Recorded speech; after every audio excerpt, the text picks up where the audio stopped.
Inshallah, can we shift to the side of the camera, please? Jazakumullah khair. Can you help me? Alhamdulillah, wassalatu wassalamu ala rasulillah wa ala alihi wa sahbihi wa man wala amma ba'd. Alhamdulillah, we are gathered in one of the houses of Allah subhanahu wa ta'ala to talk about one of the most important institutions of life, an institution that Allah Himself has sanctified, an institution that Allah calls one of His signs and miracles, an institution that our Prophet recommended us to be a part and parcel of, an institution that our Prophet mentioned throughout so many of his khutbahs and durus, and most importantly in the farewell sermon when he only had 5 paragraphs, an entire paragraph was dedicated to this institution of marriage and the rights of marriage. So we thank Allah subhanahu wa ta'ala who has gathered us here today, and the hope inshallah is that we not only learn some practical knowledge, but most importantly we have a willingness to engage, a commitment to try our best to make the best of this blessed institution for those of us that are married, for those of us who are searching for it, to make the best of how we get to that blessed institution, inshallah ta'ala. And before I begin, I wanted to just allow each of the speakers to quickly introduce themselves. I will begin with myself. If you don't know who I am, then that's a bit of an issue if you're sitting here. I'm just kidding, inshallah. I'm your brother Yasir Qadi, who has moved to your blessed community 3 months and 3 years ago. And alhamdulillah, it's been an amazing time. So if you could introduce yourself, inshallah. Assalamu alaikum wa rahmatullahi wa barakatuh. My name is Usman Mohni. Jazakallah khair for inviting me. I'm the Valley Ranch community. There's something a little bit trash about you. Jasper does a little bit earlier notice. Anyway, my name is Usman Mohni, like I said. I'm a licensed marriage and family therapist. I have a private practice out in Valley Ranch where I work with and treat, diagnose different mental health illnesses, do premarital counseling, family counseling, marriage counseling, things like that. Simple. Assalamu alaikum everyone, my name is Susie Ismail. I live in Princeton, New Jersey, and I run an international nonprofit organization called Cornerstone that focuses on rebuilding relationships using faith-based communication and relation strategies to work through the difficulties that we face, not just in dunya, but also with the intention of pleasing Allah so that we can attain akhirah.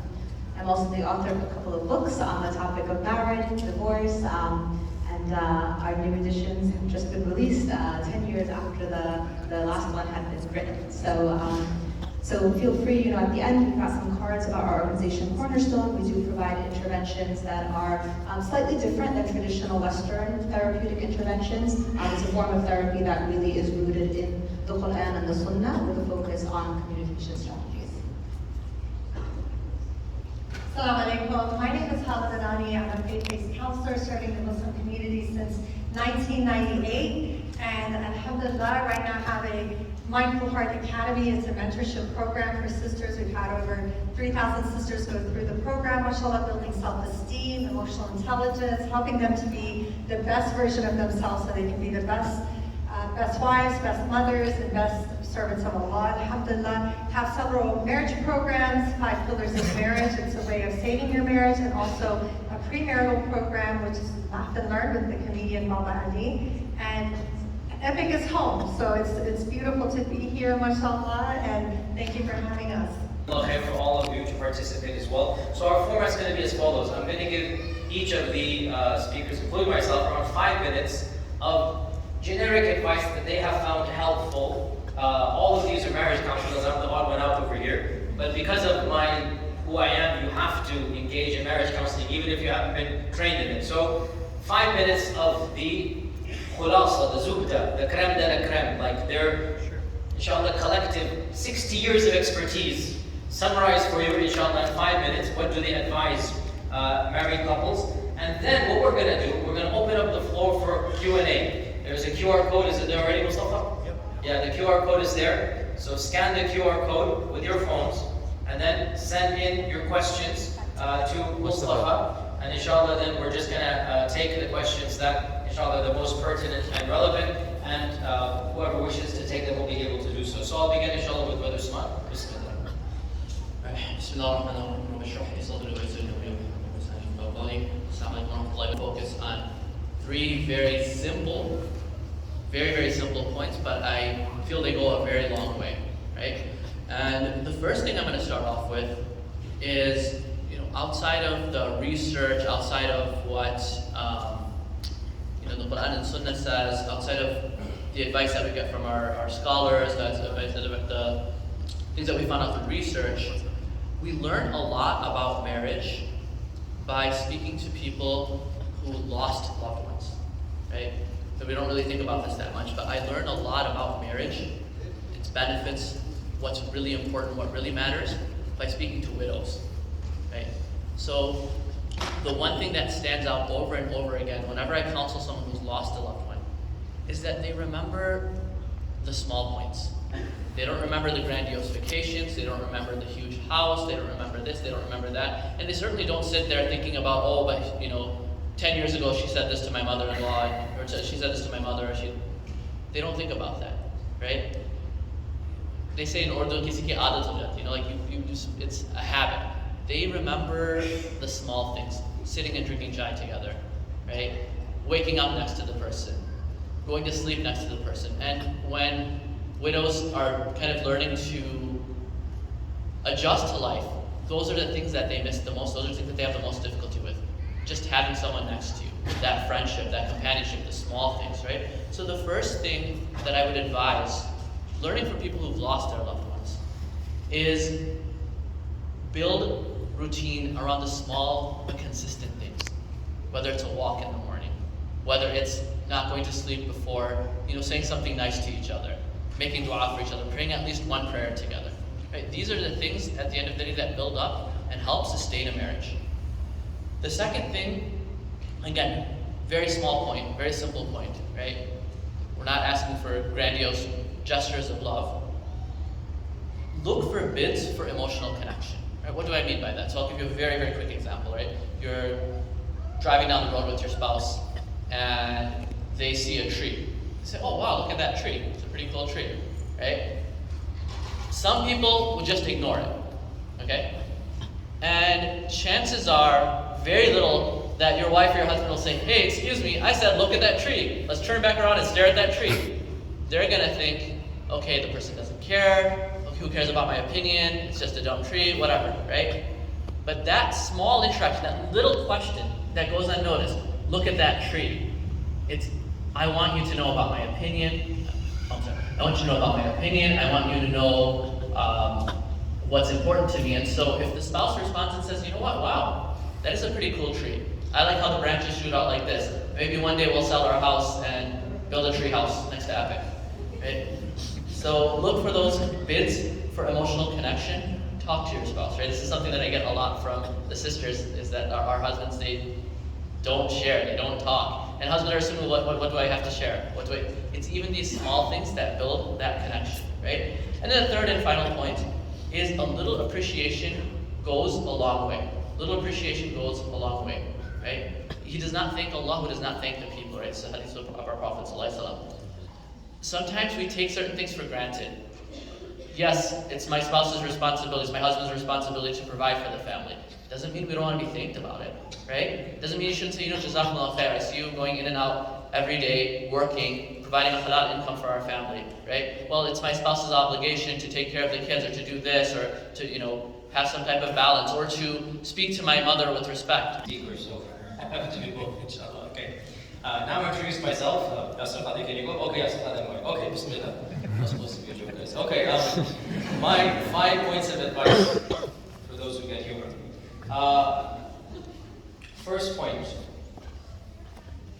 All too often, when we become accustomed to marital life, and we both have roles to play as husband and wife, we forget to explore the personality behind those roles, beyond just the function of a husband and wife.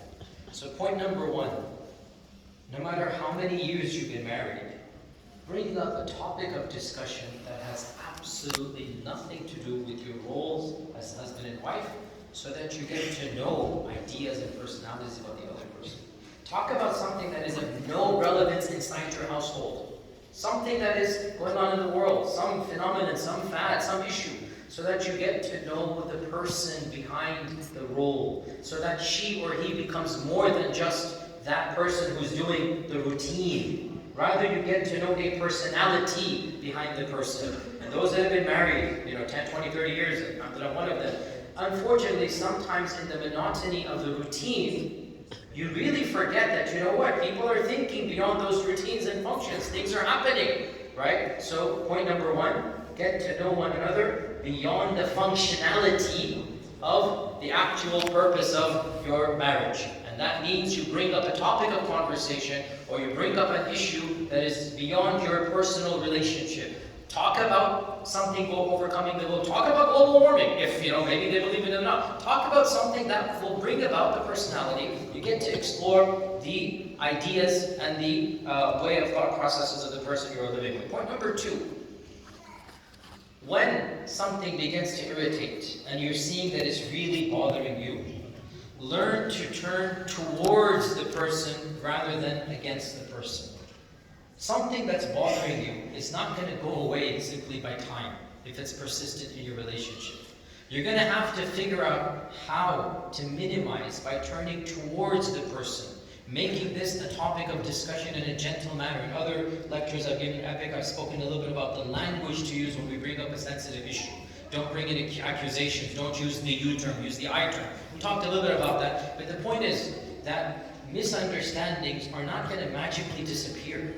So learn to turn towards the person as a result of a misunderstanding. When the tempers will calm down, when both of you can engage, rather than turning away. Do not allow resentment to grow, because what happens when resentment grows is that you start snapping at the person for something that you should not snap at them for, and they will obviously exacerbate this. I was so triggered, why'd you have to do that? You didn't do it because of that. You did it because you have resentment in your heart. So if you cannot deal with your resentment for some issues, you need to learn to turn towards and solve the problem before it gets beyond hand. That's point number two.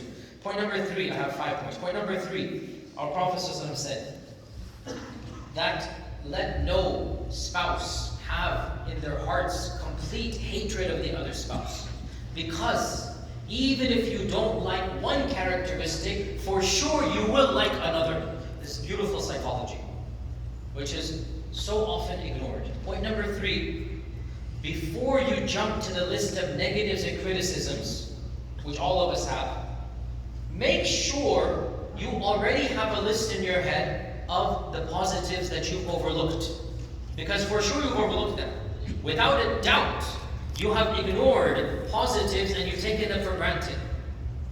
Look at what your spouse has that you know other people are complaining about in their spouses, and you're like, well, alhamdulillah, at least I don't have that issue, right? And look at the positives. Then look at the negatives in light of the positive list. So before you jump to my 5 criticisms of my spouse, list my 10 positives of my spouse. So that you can compare and contrast and realize, hey, okay, even if these things are here, well, at least the other ones are not. And then you can actually see the pros and cons. That's point number 3. Point number 4, you must, both parties, be willing to compromise before compromise is given to you as well. You cannot let your egos demand the compromise first before you compromise. The goal is not to win an argument, the goal is to win the marriage. The goal is not to win the argument, it is to win the marriage. And in order to win the marriage, number 1 mechanism is if your ego is too big, your marriage is going to collapse. So humble your egos, control your egos. You want your partner to compromise, you should be willing to compromise. And you say point blank, and you go, okay, fine, this is what you want, you will get it done, but then I ask this in return as well. So in order to receive what you want, in order to have your spouse compromise, you must come to the table willing to compromise yourself. And then final point, again, this is practical advice. Final point, nobody's perfect. You're not perfect, your partner is not perfect. So, final point, the problems that you have in your marriage, in your spouse, give it some thought and categorize them into that which you can solve and that which is potentially not solvable. There are certain things that are perhaps not solvable. And begin with those you can solve. Maybe, just maybe, when you finish that list, perhaps something you thought you couldn't solve, you can begin to work on it. But if you have a long, it's like any to-do list, any chore list. Doesn't matter about marriage. You have a long list of chores, you don't do anything about them, it's just gonna sit on your conscience and get nothing done. On the other hand, if you look at your chore list, like, you know what, these ones I can knock out today. That one, give me a week, I'll take care of it. This one, oh, that's a long one, let me put it at the bottom of the list. Guess what? As you go down that list, you're gonna get motivated. You're gonna say, oh, alhamdulillah, from 8, 9 things is down to 2 or 3. And something you thought you could never do, because the list was so long, all of a sudden you're like, well, okay, that's all that's left, let's begin working on it. And lo and behold, mashallah, might even get solved. And even if it doesn't, khalas, nobody's perfect. So point number 5, categorize the issues of your marriage. Prioritize that which is tangibly changeable and work to change those. And then you never know that which you thought, because there are things, yeah, there are always going to be some things you can never change, because it's a two-way street. I guarantee you, your spouse also has a list of issues about you, some of which you've already decided you cannot change. This is the way I am. If that is the case, right? If that is the case, then okay, maybe it is. Try to change where you can and have your spouse change where you can. And then leave the rest to Allah subhanahu wa ta'ala. So these are my 5 points. May Allah subhanahu wa ta'ala bless all of our marriages. With that, inshallah. Dr. Susie. أعوذ بالله من الشيطان الرجيم. بسم الله الرحمن الرحيم. So to build upon what Brother Usman and Sheikh Yasser just shared with us, I think what we're hearing is the importance of having an empathy orientation in our marriages rather than our usual action orientation. We tend to be action-oriented. We tend to be functional. We want to accomplish things. We focus on, we need to do step 1, step 2, step 3. And this is because many of us are more monochronic. We view time as a fixed entity and things need to be done in that time. And who has time for, in Arabic we say dala, right? Like, the frivolous things. And yet when we look to the Rasul sallallahu alayhi wa sallam, we see some of the most beautiful narrations from Aisha radiallahu anha being moments, little moments where the empathy was there, the connection was there, where the Rasul sallallahu alayhi wa sallam spoke in a tongue without even speaking sometimes, that connected with his beloved spouses. Now when we turn to the Quran, and again, no marriage talk is ever complete without talking about the verse in Surah Al-Rum that we're all familiar with. And we often concentrate on that verse in Surah Al-Rum that reminds us that marriage is built upon mawadda wa rahmah, the care and the mercy. But when we look to the verse that precedes that specific marriage verse, we see Allah Azza wa Jal describing humanity as basharun antashurun, that we are human beings who were dispersed. We are different. And not just in, men are from Mars and women are from Venus. We are different because we have different worldviews, different upbringing, different trauma wounds, different issues that we carry into our marriage. We're different. Allah Azza wa Jal knows this, He tells us this. Then He tells us that He has brought us together. And we've been brought together لِتَسْكُنُوا إِلَيْهَا in sukoon, to find tranquility, as Sister Hannah beautifully said in our earlier session, to find tranquility through mawadda wa rahmah, through the acts of care and mercy. But at the end of that verse, and at the end of the series of verses, the 4 verses in Surah Al-Rum that come together, that help us better understand communication in marriage, Allah Azza wa Jalla reminds us, ذَلِكَ لَآيَاتٍ لِقَوْمٍ, and we are reminded, قَوْمٍ يَتَفَكَّرُونَ قَوْمٍ يَعْقَلُونَ. We're reminded that these are reminders, this marriage is a reminder for those who think, those who use rationale, those who listen, and listen with empathy, listen with understanding. We're also reminded in the series of verses that Allah Azza wa Jal, in creating us different, has created us with different colors and different tongues. And this is so important, because those different tongues, when we talk about our love languages, when we talk about how we communicate, how we want to feel loved and how we make others feel loved, it's one of the greatest pitfalls that is labeled as miscommunication within marriage. The couple, where the wife comes into our center, one of our counseling centers, and says, my husband doesn't love me. And we're like, why? Why would you think that? And she says, he never says I love you, he never says you're beautiful, he never tells me, how great I am. And I see all of, the people in the movies and my friends, and, they get to hear those words.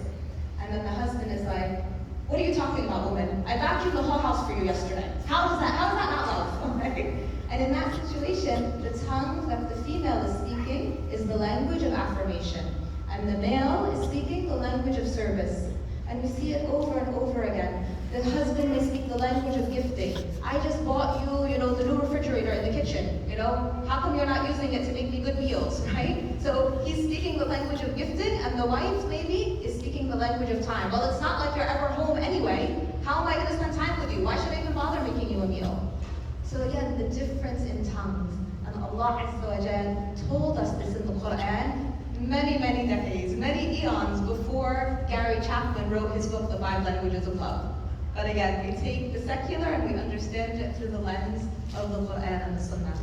And I think just one final note that is such a beautiful reminder. One of my favorite narrations about Rasul sallallahu alaihi wasallam comes from Aisha radiallahu anha when she describes a moment of interaction. When she says that she had been on her menses and she sat with the Rasul sallallahu alaihi wasallam, and between them there was a glass. And she said she lifted the glass to take a drink and put the glass down. And the Rasul sallallahu alaihi wasallam turned that glass and placed his lips on the exact spot that her lips had just touched. Why was this important? Because Aisha radiallahu anha in that moment maybe didn't feel like herself, she didn't feel comfortable, she didn't feel that good. And in a non-verbal way, with a tongue that didn't speak any words, the Rasul sallallahu alaihi wasallam conveyed empathy. In the split second that it took for him to turn that glass and place his lips on the same spot that the lips of his beloved Aisha radiallahu anha had placed, he conveyed love. So this is where I leave you all with the question. What tongue do you speak in? How do you convey love to your spouse? And do you convey it in the way that you want to be loved, or in the way that your spouse wants to be loved? And if you don't know what tongue you speak, take a love languages quiz. Find out, do you speak gifting or service or time or touch, or I'm missing one. Affirmation, yes. and understand. And honestly, this applies even when we raise our children. Know your love language, know how you convey it, know how you communicate it, and know how those you love want to be loved. And then take those little moments to do it with an empathy orientation rather than an action orientation.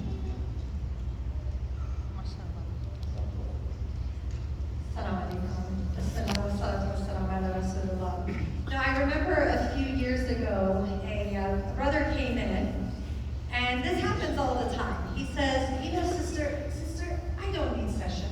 I don't have a problem. Well, I have one problem. My wife is my problem. You change my wife? No problem, right? And the focus is on the wife being a problem. And many sisters will come in and say, if you could change these 10 things about my husband, we won't have a problem anymore. I don't need this because I watch Dr. Phil all the time, and I don't need these sessions. So it's very natural for people to see their spouse as the problem. And they're waiting for the spouse to change, right? And what we need to do is take responsibility and change ourselves. One of my favorite verses of the Quran, it says, إِنَّ اللَّهَ لَا يُغَيِّرُ مَا بِقَوْمٍ حَتَّى يُغَيِّرُ مَا بِأَنفُسِهِمْ. Allah will not change the condition of the people until they change themselves. So instead of playing chicken with your spouse, seeing who's going to change first, you take the responsibility. There are 5 things that I'm going to tell you and encourage you to change very easily, okay? Number 1, you need to change your self-talk about your spouse. If all day long you are trash-talking your spouse, or you're bashing, you're doing husband bashing, wife bashing, and you are consistently focusing on all the things that are annoying about them, all the things you dislike about them, as soon as you see them, you're going to explode, right? So you need to be aware of what you are saying to yourself. Now, when we do cognitive behavioral counseling, the focus is all on the thoughts. It all starts with the thought. And if you don't change that, you could be smiling, you could be putting on a good show, but if you don't change the way you think about your spouse, then you're not going to change or improve that relationship. We have in our brain called the reticular activating system, the RAS. And this is like a filtering device because we have billions of stimuli coming in, and this filters out what is important. I'll give you an example. Like when you buy a blue car, you suddenly see everyone having a blue card, right? So it gets you to focus on that which is important. Now, some people have their RAS set to "my spouse is so annoying." Now, what does it do? It filters out all the good things. It filters out the love. It filters out the helping, and all you see are those annoying behaviors. So what do we need to do? We need to set the reticular activating system on what is it that I love about my spouse? What is it that I appreciate about my spouse? And sometimes people get stuck. I've had couples come in and I say, what do you love about your spouse? Sometimes the wife, comes up with, he's a good provider, he's this, he's that. And I had one situation where I said, brother, what do you love about your spouse? He was stuck. He had nothing to say. I'm like, he's going to be in so much trouble. I was trying to help him. Brother, I'm sure you appreciate the kind of mother she is. He's like, no. Like, I'm sure that the cooking, something. But, because he has been so focused on all the negativity, he couldn't even come up with something positive to say. So the first thing you change is what? Self-talk. Your self-talk, okay? Second thing, you need to change the energy that you bring into the relationship.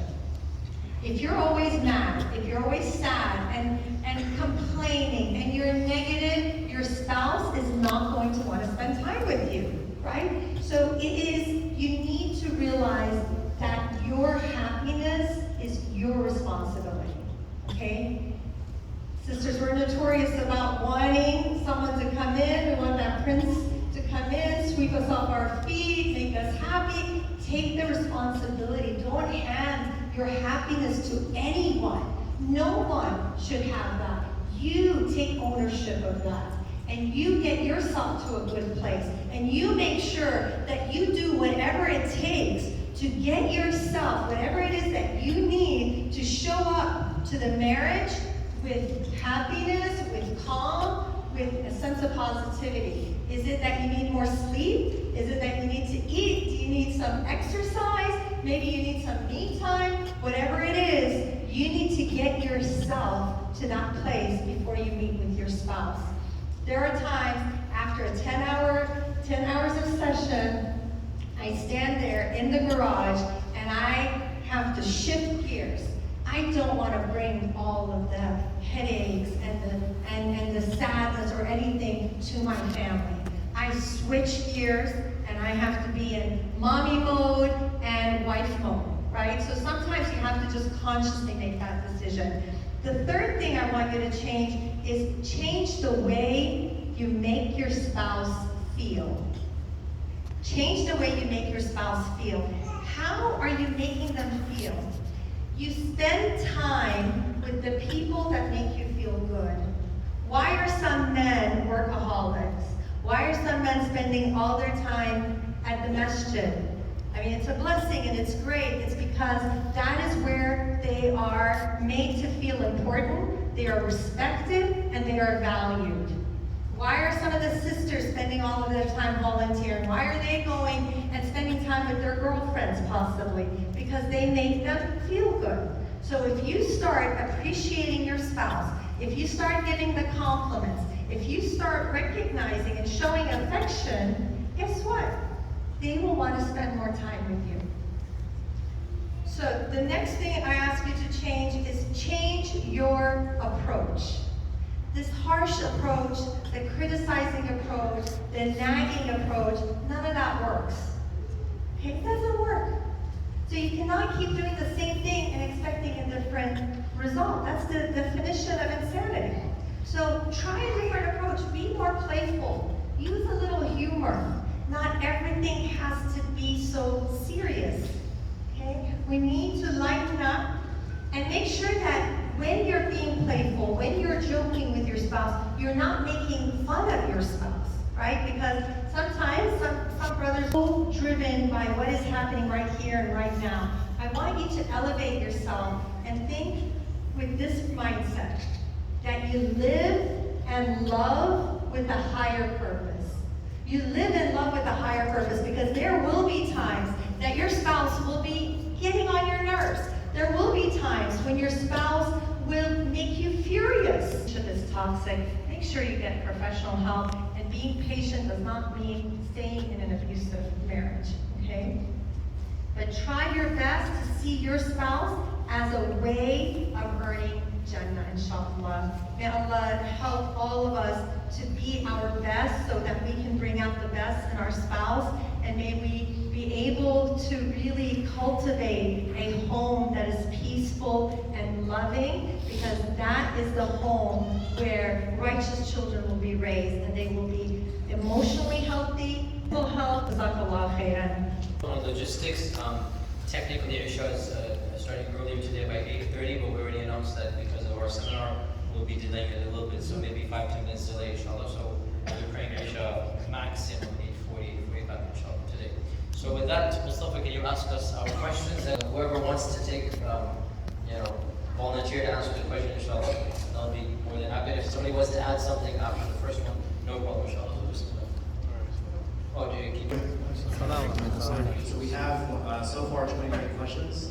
So I'm just gonna pick at random, not random, a little bit calculated, but yeah, let's get started. So the first question that I see here is, I do not want to have children for various reasons. Why will I be sinning if I don't? Okay, I guess I'll volunteer for that one. So Allah Azza wa Jalla reminds us in the Quran that al-malu wal-banuna zinatul hayatid dunya. Children and wealth are what makes life adornment, beautification. And Allah subhanahu wa ta'ala mentions of His greatest blessings, وَجَعَلَ لَكُمْ بَنِينَ وَحَفَدًا. He gave you children and grandchildren. And all of us who are parents and grandparents know the blessings that come with children and grandchildren, and the stress as well, but inshallah all of it is worth it a million times over. All of that having been said, all of these blessings, including wealth, it's not obligatory to have to earn money, as long as you are not doing the haram. It's not obligatory to get married, much less to have children. So if you decide, for whatever reason, to not have children, number of points. First and foremost, do not make this something of theology. Do not say that religiously it is better to not have children. Do not say that Allah wants us to not have children. It's a personal choice, and you are free to make your personal choices within the purview of the Sharia. It is your decision. It's like, a person who's a vegetarian, as they keep on saying, you miss out on your meat, that's on you. I can't imagine dinner without meat, but if you want to give up meat on the dinner table, then consider it dinner, then it's halal, no problem, inshallah. But don't bring religion and say Allah wants us to be vegetarian. Okay, no, you can be vegetarian. Don't bring in religion into this. Keep it neutral. Same goes for having children. So you don't have to make this, have children, but you cannot bring religion. But number two, the second point is that if this is something you have decided, it's not my position to persuade you otherwise.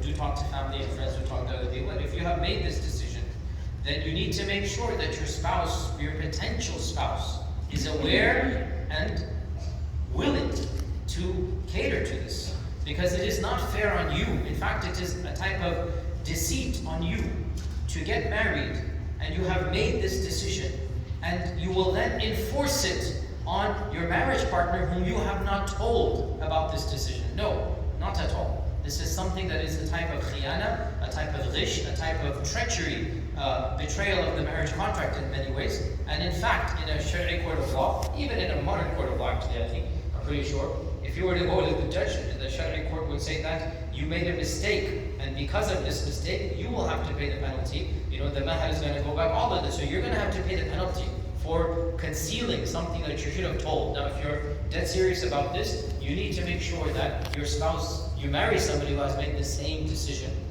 so that you're both on the same wavelength. And that having been said, be open to change your position as well. You never know, maybe you feel this way at this age of your life, and maybe when you're 40 years old, you might change your mind as well. So be open for this regard. Wallahu ta'ala. Do any of you want to add? Look at rishtas, but I want to try to find someone on my own. They were not happy with this, but how do I get them to give me a chance first? So my thesis in graduate school 10 plus years ago was actually on mate selection criteria.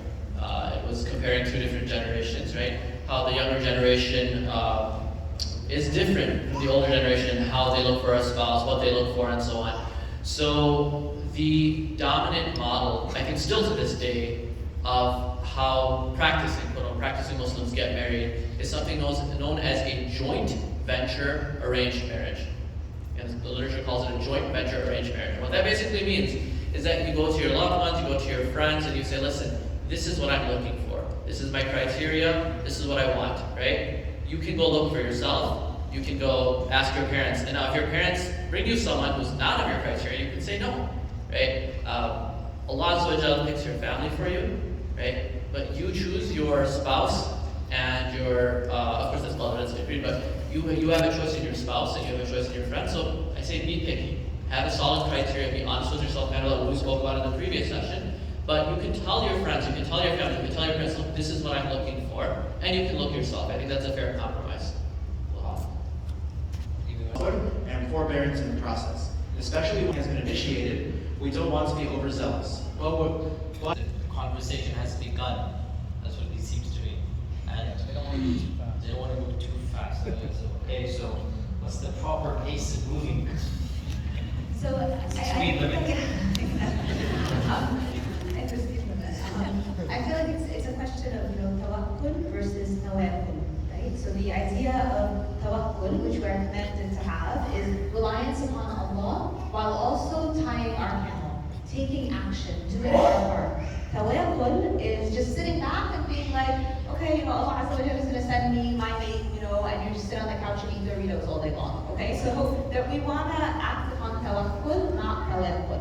And so to act upon tawakkul, I think in the situation that's being described here, right? Just like the brother Osman was saying earlier, do your due diligence, right? Know yourself. And we talked a little bit about this in the sister session.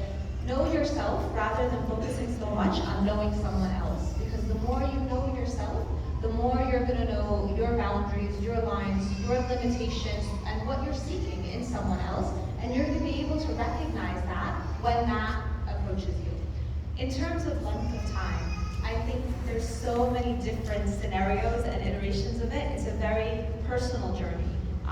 I wouldn't advocate for like the quote-unquote halal dating scene where you're in a relationship with someone with the intention for marriage for a couple of years, or you're going out consistently. I think there has to be a function to the meeting. We often talk about using the 3 Ps in terms of engagement with the opposite gender, particularly for marriage. And the 3 Ps are making sure the interaction is public, it's professional, and it's purposeful. Fulfill those 3 Ps when you're interacting. Have a clear hadaf, a clear goal that you're working towards. Be clear with your family about what's happening. Know yourself, and then, this is just a little plug, go for compatibility counseling, okay? If you are close to kind of sealing the deal, you feel like this might be the person, seek out compatibility counseling. Work with a counselor who can look at your value dimensions, your backgrounds, your trauma wounds that you may be carrying from childhood, and work through that with you. So I don't want to give just a time limit. I would say it differs, but just use the 3 Ps and make sure that you're going about this with the right intention and having that knowledge. Something I'd like to add to this is that don't feel pressure. If you're getting pressure from one side or the other, I would just take my time, because I find so many people get in a situation where they're pressured to get married from one side and they may not be mentally or emotionally ready. So take your time in that. Make sure that you, in your heart, in your gut, you are doing it and doing it for the right reasons. Sometimes people get married as an escape. Some people just think that they love the idea of being married. And so you really have to focus on the person, not just on the act of getting married. And don't be embarrassed into getting married. I know that this sounds very unusual, but there are some people who will feel like they don't want to disappoint someone. They don't want to hurt someone by getting out of it. If you feel like this is not the right person, then don't be